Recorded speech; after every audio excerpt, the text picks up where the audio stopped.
ओवीस kitchen या recipe चॅनलमध्ये तुमचे स्वागत आहे. तर आज आपण कोथिंबीरमध्ये रवा टाकून अतिशय भन्नाट अशी रेसिपी पाहणार आहोत. कदाचित यापूर्वी तुम्ही या पद्धतीने ही रेसिपी कधीच केली नसेल, पण जर एकदा केली ना तर सगळेच तुमचे अगदी भरभरून कौतुक करतील. इतकी जास्त चविष्ट ही रेसिपी होते. तर चला, थोडाही वेळ न घालवता लगेच रेसिपीला सुरुवात करूया.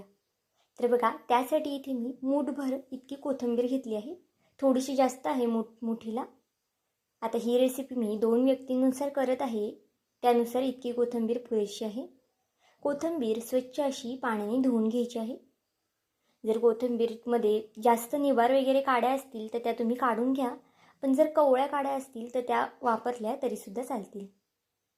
आता कोथिंबीर धुतल्यानंतर आपल्याला अतिशय बारीक अशी चिरून घ्यायची आहे. बघा, कोथिंबीर छान अशी बारीक चिरायची आहे, जास्त मोठी मोठी वगैरे सुद्धा ठेवायची नाही. तर इथे बघा, आता सगळी कोथिंबीर अशाच पद्धतीने बारीक चिरून घेते.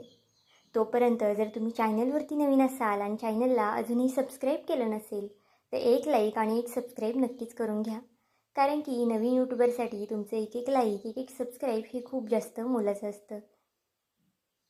तर बघा, आता सगळी कोथिंबीर इथे मी छान बारीक चिरून घेतलेली आहे आणि देठं वगैरे सुद्धा घेतलेली आहेत, कारण की देठं खूप जास्त कोवळी आहेत, त्यामुळे देठांचा सुद्धा आपल्याला इथे वापर करायचा आहे. तरी इथे बघा, थोडीफार जर लांब वगैरे कोथिंबीर तुम्हाला दिसत असेल तर ती तुम्ही हाताने अशा पद्धतीने बारीकसुद्धा करून घ्या, कारण की या रेसिपीसाठी आपल्याला जास्त मोठी मोठी कोथिंबीर नको आहे. आता बघा, एक कढई ठेवली आहे. कढईमध्ये आपण तेल घालून घेऊया. आता इथे मी तुम्हाला सुरुवातीलाच सांगते की कारण की आपण वडी, कोथिंबीरचे धपाटे किंवा भजी वगैरे असं काहीही करत नाही. अतिशय वेगळी रेसिपी आहे. यापूर्वी तुम्ही ही रेसिपी कधीच केली नसेल, इतकी जास्त वेगळी आहे.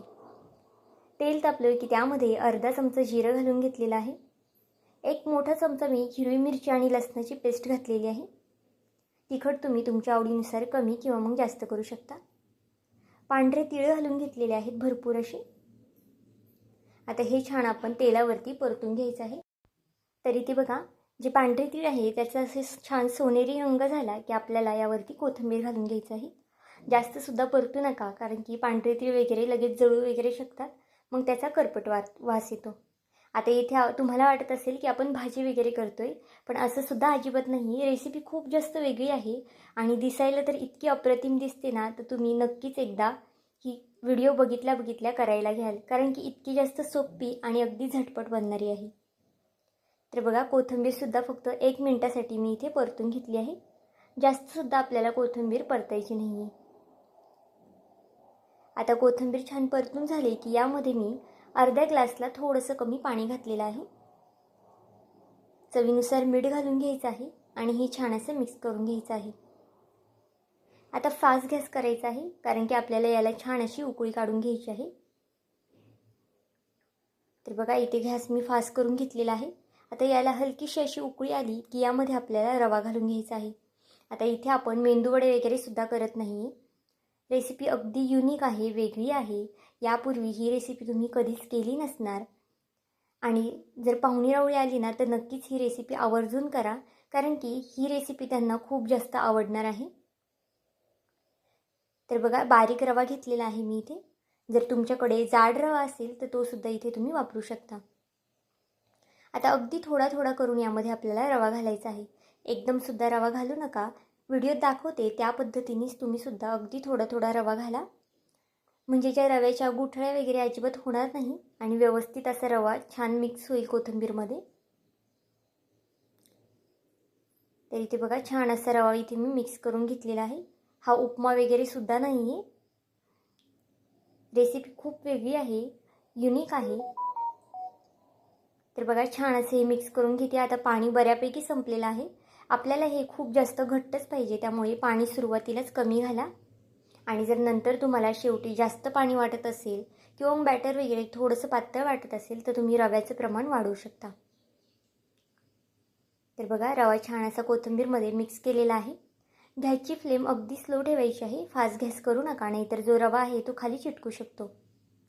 व्हिडिओ इथपर्यंत पाहिलाच आहे आणि व्हिडिओ थोडा जरी आवडला असेल तर व्हिडिओला एक लाईक आणि एक सबस्क्राईब नक्कीच करून घ्या. आणि माझा हा व्हिडिओ तुम्ही कुठून पाहत आहात हे सुद्धा मला कमेंट करून सांगायला विसरू नका. तर इथे बघा छान असं हे हलवून घेतलेलं आहे.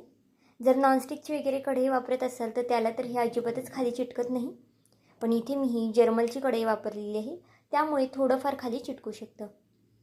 आता 1 मिनिटासाठी फक्त मी इथे वाफ दिलेली आहे. आता हे जे बॅटर आहे ते आपल्याला जास्तसुद्धा शिजवत बसायचं नाही आहे, अगदी थोडंसं शिजवायचं आहे बघा. आता पुन्हा इथे मी झाकण ठेवणार आहे, कारण की रवा जो आहे अजून आपला थोडासा कच्चा आहे. 90% तरी आपल्याला यामध्ये रवा शिजून घ्यायचा आहे.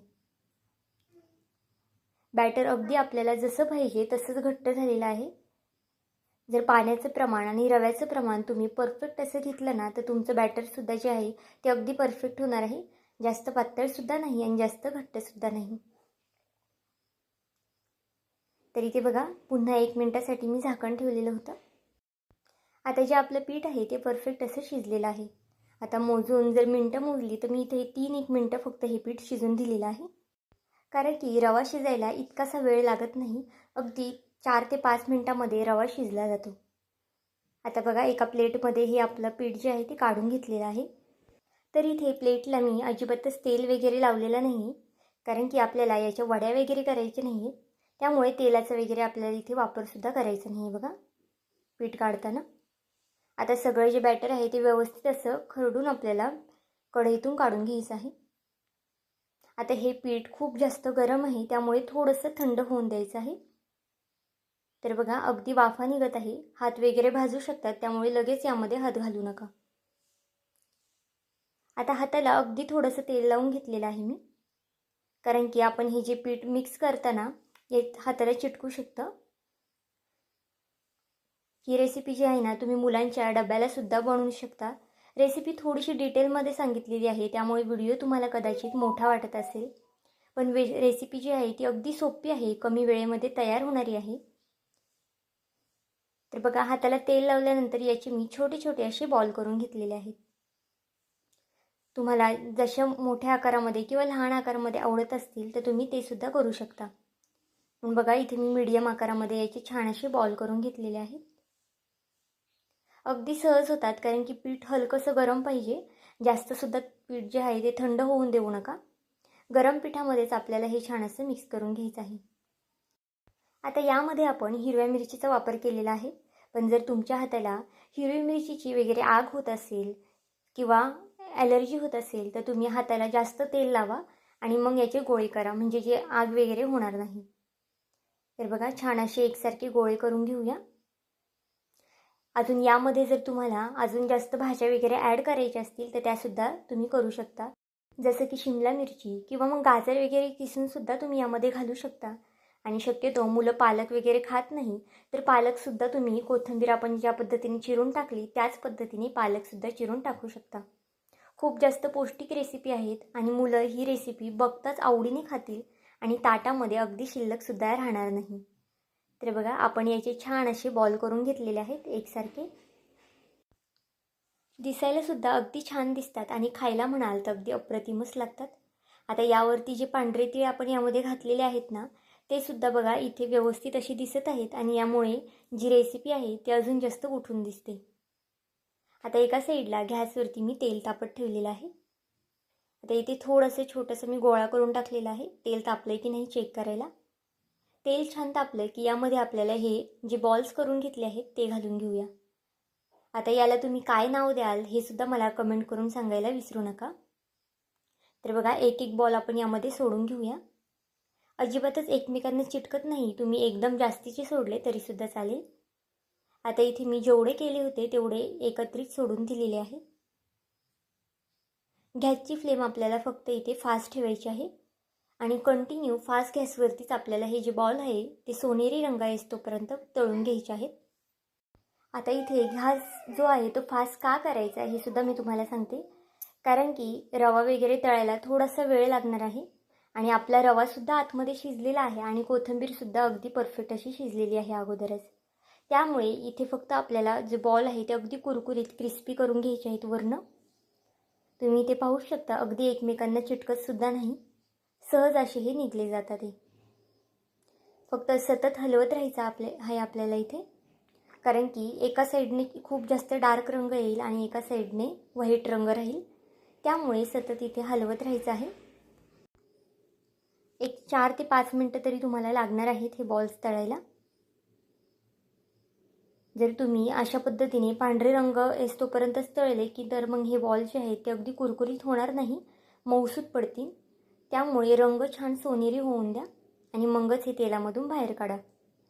आता यासोबत तुम्ही चटणी खाऊ शकता किंवा मग नुसतेसुद्धा चहाबरोबर खाऊ शकता किंवा मग टोमॅटो केचपसुद्धा सोबत मुलांना देऊ शकता. खूप जास्त चवीला अप्रतिम लागतं. तर बघा, छान सोनेरी रंग येतोपर्यंत आता मी ही तळून घेतलेली आहे. आता एका प्लेटमध्ये आपल्याला हे काढून घ्यायचे आहेत. व्हिडिओ नक्कीच आवडला असेल तर तुम्ही मित्रमैत्रिणींसुद्धा तुमच्या शेअर करा, कारण की ही रेसिपी सगळ्यांनाच आवडण्यासारखी आहे आणि अगदी कमीत कमी वेळेमध्ये तयार होणारी आहे. तर इथे बघा, सगळे बॉल जे आहेत ते एका प्लेटमध्ये मी काढून घेतलेले आहेत. आता हे खूप जास्त गरम आहे, त्यामुळे इथे मी सुरीने तुम्हाला कट करून दाखवते.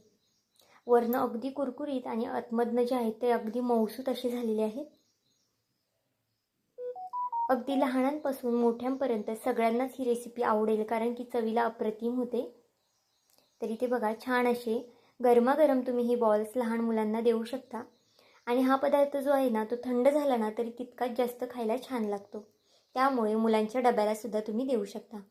तर आजची ही रेसिपी तुम्हाला कशी वाटली मला हे कमेंट करून नक्की सांगा आणि चॅनलवरती नवीन असाल तर चॅनलला एक लाईक आणि एक सबस्क्राईब करायला विसरू नका.